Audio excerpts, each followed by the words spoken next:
Elle était plus qu'une actrice, elle était une lumière que le monde regardait sans jamais comprendre. Romy Schneider, l'icône tragique, la souveraine de l'écran, et pourtant si humaine derrière les flashs. Pendant des décennies, tout ce que nous avons su d'elle venait de photos volées, d'interviews fragmentées, de rumeurs, jusqu'à ce jour où, à 66 ans, Daniel Biasini, son second mari, celui qui avait partagé ses triomphes et ses nuits d'abîme, décida enfin de parler, non pas pour se défendre, ni pour se mettre en avant, mais pour redonner à Romy sa vérité. Pendant 40 ans, il avait gardé le silence, respectant une promesse faite à la femme qu'il avait aimée plus que sa propre vie, ne rien dire tant que la douleur ne serait pas devenue mémoire.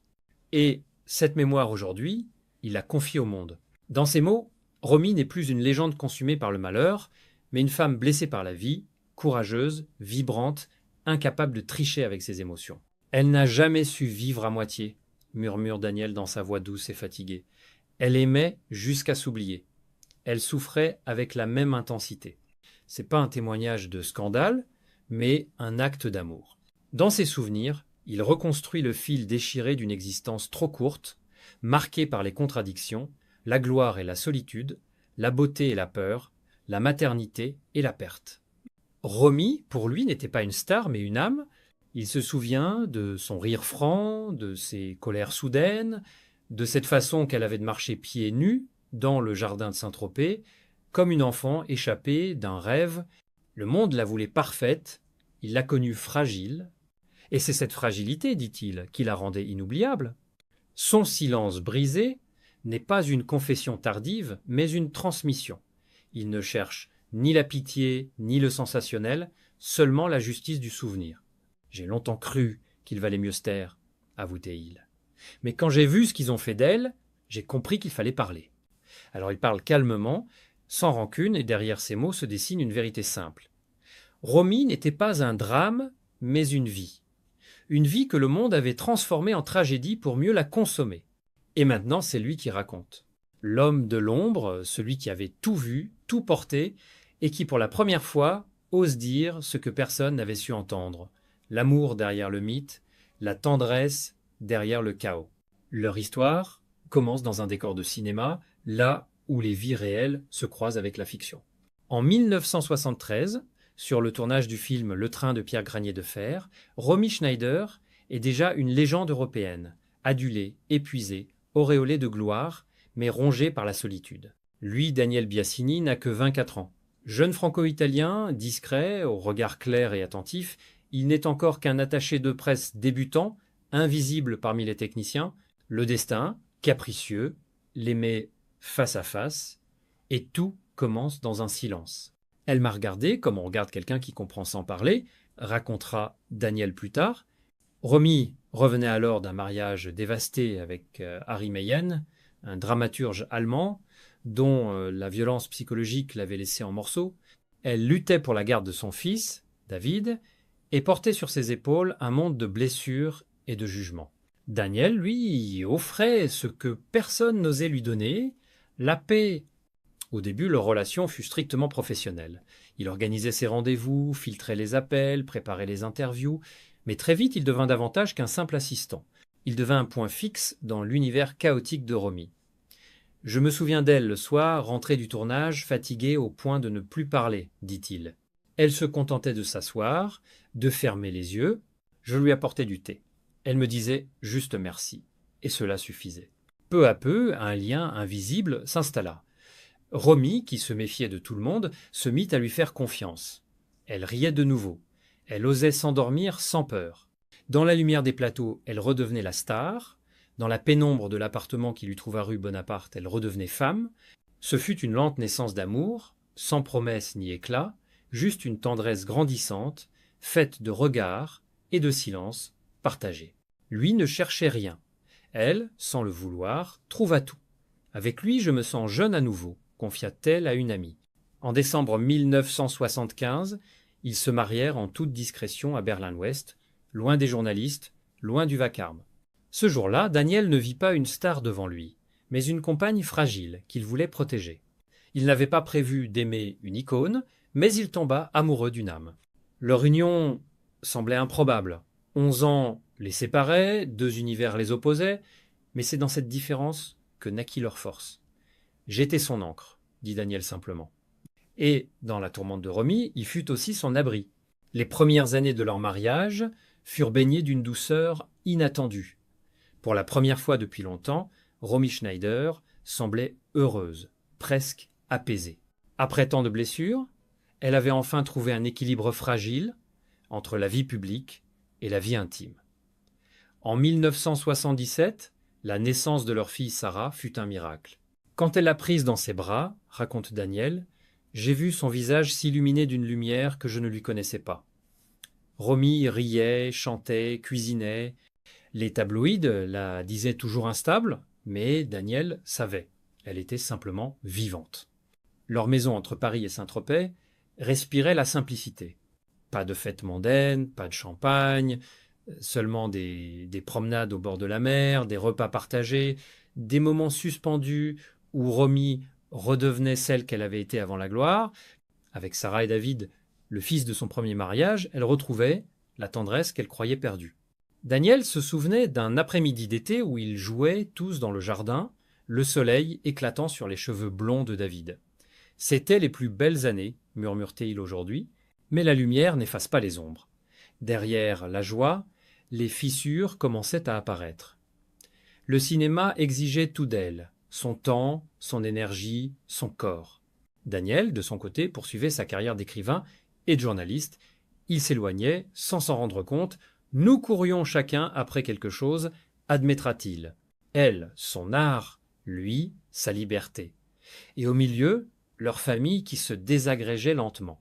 Les disputes, d'abord rares, devinrent fréquentes. Romy oscillait entre tendresse et désespoir. Les fantômes du passé, la trahison, la peur d'être abandonné revenaient la hanter. Daniel essayait de l'aider, mais il sentait qu'il perdait pied. Ce n'était pas la colère, c'était la fatigue, dira-t-il.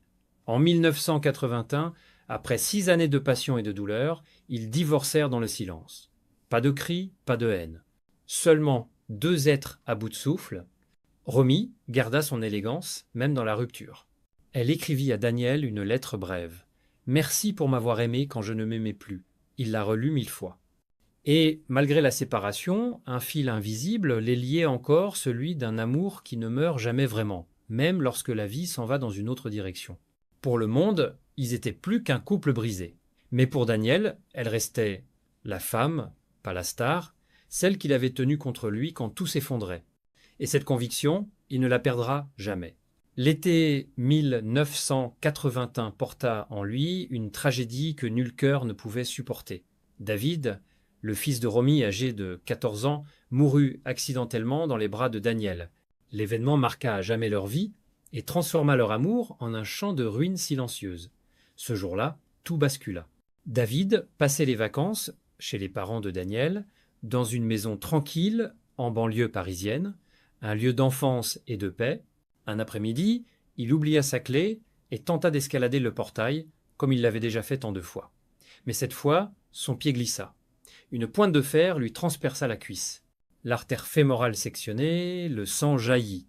Daniel accourut, terrifié, posant ses mains sur la plaie pour arrêter l'hémorragie, appelant à l'aide, répétant son prénom comme une prière. David le regardait, conscient, et puis, plus rien. « Il est mort dans mes bras », murmure Daniel. Ces mots, il ne les a jamais vraiment digérés. Le temps, dit-il, n'a pas guéri, il a simplement changé la forme de la douleur. Pendant des semaines, il ne sortit plus, enfermé dans un silence sans fin. Romy venait parfois tremblante, s'asseyant près de lui sans parler. 2 êtres détruits, réunis par une perte qu'aucune consolation n'effaçait, les tabloïds flairèrent le drame comme des vautours. Des photos des funérailles furent vendues, des détails sordides inventés. Romy, folle de douleur, cria à la presse « Vous l'avez tué 2 fois ». Ce fut le moment où quelque chose en elle se brisa définitivement. Depuis la mort de David, Romy n'était plus vraiment en vie. Daniel le voyait à chaque regard, à chaque geste ralenti, à chaque cigarette qu'elle allumait sans l'éteindre. Il tentait de se soutenir, mais la mort de l'enfant avait ouvert un abîme infranchissable. « Nous étions ensemble dans la douleur, mais séparés par elle », confiera Daniel. Il restait, par loyauté, par amour, mais il savait qu'il ne pourrait jamais la sauver. Romy sombrait lentement non pas dans le scandale ou la folie, mais dans une tristesse absolue, épuisante, presque physique. Ce drame fut pour elle le début de la fin, et pour lui une condamnation douce, vivre en portant la mémoire d'un instant qu'il aurait voulu effacer. Daniel dira plus tard que cet après-midi d'été ne l'a jamais quitté, qu'il vit encore avec le bruit des feuilles et le goût du fer dans l'air. Et dans ce silence-là, quelque chose de Romy s'est éteint avant même sa mort. Le 29 mai 1982, le cœur de Romy Schneider s'arrêta. Elle n'avait que 43 ans. Le monde s'immobilisa, incrédule. L'impératrice du cinéma européen venait de s'éteindre, laissant derrière elle un mystère, des rumeurs et une douleur collective. Suicide, overdose, alcool, dépression, les hypothèses jaillirent aussitôt, alimentées par une presse avide de tragédie. Mais Daniel Biasini, lui, refusa ces récits. Ce n'était pas un suicide, affirma-t-il. Son cœur s'est simplement arrêté. Il savait combien Romy souffrait. Physiquement, d'abord, elle avait subi une opération lourde pour retirer un rein malade, laissant sur son corps une cicatrice longue et douloureuse. Moralement, ensuite, les dettes, les désillusions, la perte de son fils. Pourtant, malgré tout, elle ne voulait pas mourir. Elle voulait seulement reposer. Elle ne savait plus comment continuer, dit Daniel, avec une voix d'une infinie douceur. Dans les jours qui suivirent sa mort, il fit ce qu'il avait toujours fait, la protéger.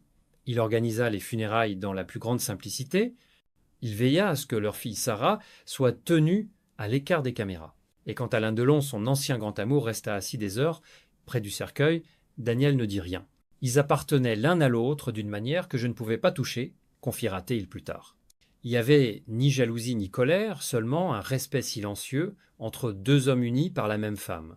Puis vinrent les années de rumeurs. Des livres, des films, des documentaires tentèrent de raconter Romy.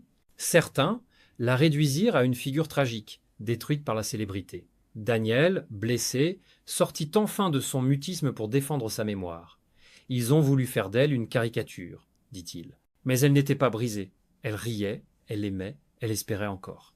Un film en particulier, 3 jours à Quiberon, le bouleversa. On y montrait une Romy ivre, refusant un appel de son fils. Jamais, s'indigna Daniel, jamais elle n'a ignoré David. Il porta plainte, perdit le procès, mais garda la tête haute. Ce n'était pas l'argent qu'il voulait, c'était la dignité. Il ne supportait pas qu'on transforme sa femme en mythe malade. Pour lui, elle n'était pas une héroïne tragique, elle était une femme. Et jusqu'à son dernier souffle, il resta son défenseur. Je me bats encore, disait-il, parce qu'elle ne peut plus se défendre elle-même. Dans sa bouche, cette phrase sonnait comme un serment d'amour éternel. Les années ont passé, et Daniel Biasini vit désormais loin des projecteurs, dans une maison simple du sud de la France, entourée d'oliviers et de silence.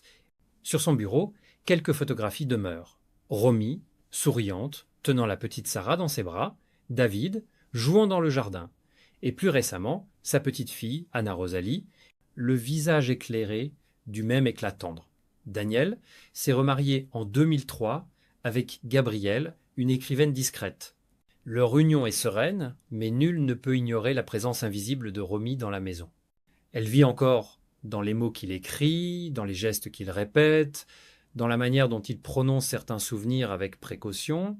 À plus de 70 ans, il n'est plus ce jeune homme au regard timide qui suivait Romy sur les plateaux. Il est un homme d'expérience, apaisé, mais encore habité par 2 absences, celle de David et celle de Romy. Il n'en parle presque jamais, sauf quand la vérité l'exige. Il y a des blessures dont on ne guérit pas, seulement des cicatrices qu'on apprend à porter, dit-il. Ces mots, il les répète parfois à de jeunes écrivains qu'il forme désormais, leur enseignant non seulement la technique, mais aussi l'éthique. Racontez les vies, mais ne les détruisez pas. Sarah, leur fille, a grandi à l'écart du tumulte médiatique. Elle est devenue actrice à son tour, mais à sa manière, pudique, introspective, fidèle à une quête de vérité plus qu'à la gloire. Dans son livre « La beauté du ciel », elle a enfin osé affronter le fantôme maternel. Ce n'est pas une biographie, dit-elle, mais une lettre à sa fille et à sa mère. « Tout le monde veut pleurer Romy, sauf moi », écrit-elle. Ce n'est pas du rejet, c'est une guérison. Par ces mots, elle a redonné à Romy ce que le monde lui avait volé, son humanité. Aujourd'hui, Daniel regarde Sarah avec fierté. Il voit en elle la continuité de ce qu'il a aimé chez Romy. La force, la douceur, la vérité nue. À travers sa fille et sa petite-fille, il sent que la mémoire s'est apaisée, que l'amour, a remplacé le deuil. Parfois, quand la lumière du soir traverse la fenêtre de son bureau, il croit entendre un rire, celui de Romy. Peut être ou celui du souvenir. Et alors il sourit sans tristesse. J'étais son mari, dit-il quand on lui pose la question. Puis il se tait, parce que, au fond, tout est déjà dit. Dans le silence brisé de Daniel Biasini, renaît la vérité de Romy Schneider, non pas une icône brisée, mais une femme de chair et d'émotion. Leur histoire, faite d'amour, de perte et de fidélité, traverse les décennies comme un fil invisible, reliant passé et présent. À travers Sarah et sa fille Anna, l'héritage de Romy continue non dans la gloire, mais dans la tendresse. Daniel, désormais apaisé, n'a pas cherché à effacer la douleur, il l'a transformée en mémoire. Et c'est ainsi qu'il lui a offert la paix que la vie lui avait refusée.